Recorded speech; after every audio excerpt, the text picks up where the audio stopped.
Que la joie du Seigneur soit ton partage en tout temps et en tout lieu au nom de Jésus-Christ. Sa parole dit dans Somme 33, 21, car notre cœur met en lui sa joie, car nous avons confiance en son Seigneur, nous avons confiance au nom du Seigneur, nous avons confiance à Dieu parce que nous savons qu'il est notre libérateur, notre sauveur, notre Seigneur.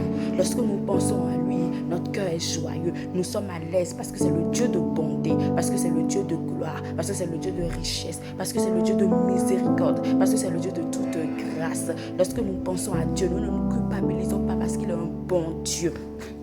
Amen. Il y a certaines personnes à qui, lorsque tu penses à elle en même temps, tu ressens l'amertume, la tristesse, tu es désemparé, tu ne te sens pas bien. Mais lorsqu'on pense à Dieu, on est heureux parce qu'il est la joie, il est la sagesse, il est la vie, il est la bonté. Amen. Amen. C'est qui est notre Dieu. Et je prie afin qu'il te révèle sa nature. Je prie afin que l'esprit de vérité soit ton partage, afin que tu saches qui est ton Dieu, afin que tu saches qui tu sais, comme le dit sa parole dans Jean 8, 32. En fait, j'ai ma Bible là. Ne pense pas que je n'ai pas ma Bible. Prends ta Bible avec toi. Mais comme le dit sa parole dans Jean 8, 32, vous connaîtrez la vérité vous affranchira. Lorsqu'il te révèle la vérité, sa vérité, qui il est, qui tu es en lui, tu n'es plus soumis aux doctrines humaines, tu n'es plus assailli par les doctrines humaines, tu n'es plus ballotté de part et d'autre. Parce que lorsqu'on ne connaît pas Dieu, lorsque la vérité ne nous affranchit pas, lorsque nous ne connaissons pas la vérité, nous ne sommes pas libres. Nous sommes sous l'emprise du diable, sous l'emprise des circonstances, sous l'emprise même des humains. Mais lorsque Dieu te révèle la vérité, qui il est, qui tu es en lui, eh bien tu as affranchi, tu as affranchi, tu ne te sens plus comme quelqu'un qui est venu suivre les autres, accompagner les autres, mais comme quelqu'un qui est venu jouer sa partition sur cette terre, apporter un plus sur cette terre, comme quelqu'un qui a de la valeur, qui doit évoluer dans la vie. Au nom de Jésus-Christ, je prie que le Seigneur te révèle sa vérité, qui il est, qui tu es en lui, afin que tu ailles de l'avant, afin que tu ne sois plus soumis aux doctrines humaines, afin que tu ne sois plus ballotté de part et d'autre, afin que tu ne te sentes plus désemparé, afin que tu ne te culpabilises plus, parce qu'il est le Dieu qui est venu te sauver, qui est venu te libérer de la mort éternelle, de l'emprise du diable, de l'emprise du péché. Et sache que lorsque tu connais sa vérité, lorsque tu tombes, tu dois te relever, parce que lui te donne sa capacité pour te relever au nom de Jésus-Christ. Et si tu n'as pas encore le Seigneur Jésus-Christ, fais cette prière avec moi. Dis avec moi: Seigneur Jésus, je reconnais que tu es la vérité et que lorsque je t'accepte, je suis affranchi. Alors je t'accepte dans ce jeu comme mon Seigneur, mon Sauveur, ma vérité, ma vie. Reçois ma vie, Seigneur Jésus. Amen. Félicitations à toi. Nous allons encore lire un autre passage de Rois 6, 16 qui dit ceci. C'est Élisée qui parle à son serviteur. Il répondit: ne crains point, car ceux qui sont avec nous sont en plus grand nombre que ceux qui sont avec eux. Amen. Parce que tu as Jésus-Christ, tu as l'avantage. Parce que tu as Dieu, tu as Jésus-Christ, tu as la partie céleste de ton côté.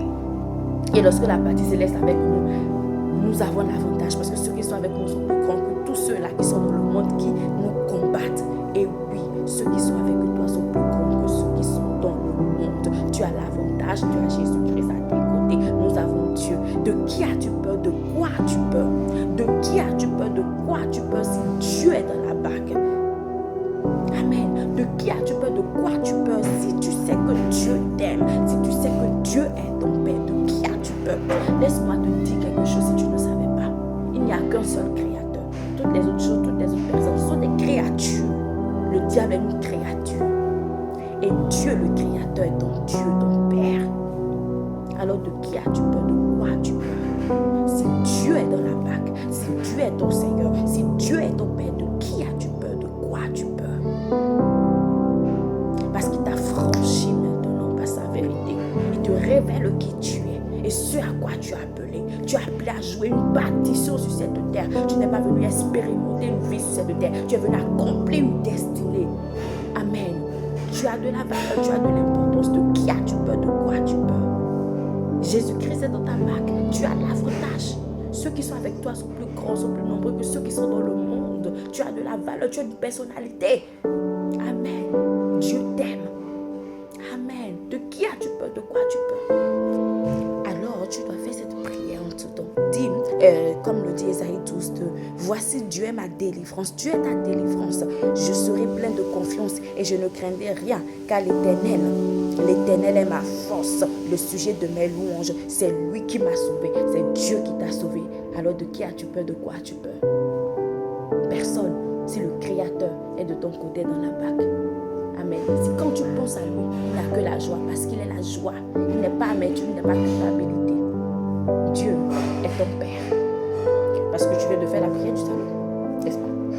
Dieu est ton Créateur. Amen. Et nous prions pour Irak, Irlande, Islande, Israël, Jordanie, Kazakhstan, Kyrgyzstan. Nous prions pour ces pays afin qu'ils acceptent le Seigneur, qu'ils s'accrochent à Dieu, que Dieu soit leur joie, qu'ils sachent que Dieu est de leur côté. Et parce que Dieu est de leur côté, ils ont l'avantage. Nous prions afin qu'ils se soumettent complètement à Dieu et que toute erreur du passé soit bannie de leur vie, afin qu'ils rebondissent encore, qu'ils ne pensent plus aux erreurs du passé, mais qu'ils sachent que Dieu est de leur côté, qu'ils aillent de l'avant, qu'ils s'attachent au Seigneur, qu'ils voient en Dieu leur joie, leur source, qu'ils connaissent la vérité, qu'ils soient affranchis afin de ne plus être sous l'emprise des doctrines humaines, sous l'emprise de la doctrine du diable, au nom de Jésus-Christ.